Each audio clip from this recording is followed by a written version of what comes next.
Machine चलाते चलाते तो भाई क्या हुआ कि वायरिंग पचाक दुगुन टूट गया। अब टूट गया तो इसको बनाते हैं। क्या क्या खराब हुआ इसमें।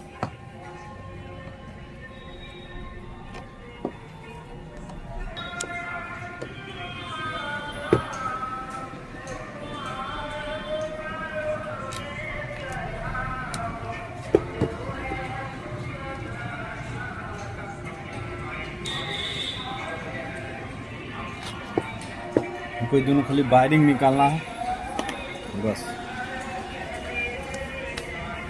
ये दोनों वायरिंग डैमेज हो गई। बेरिंग के पूरा टेम्परेचर ही खाना है।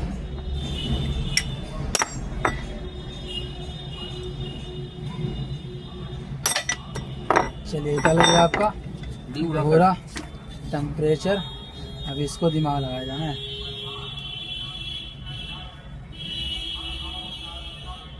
इसमें मारने तक खराब हो जाएगा। अगर नट होती ना खराब हो तो मारो तू ऑप्शन नहीं निकल ऐसा मार देता है। ऐसे ऐसे नमक खराब हो गया।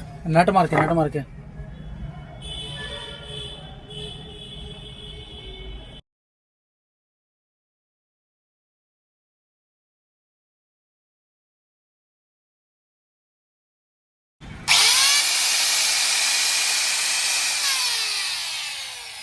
नहीं डरेगी।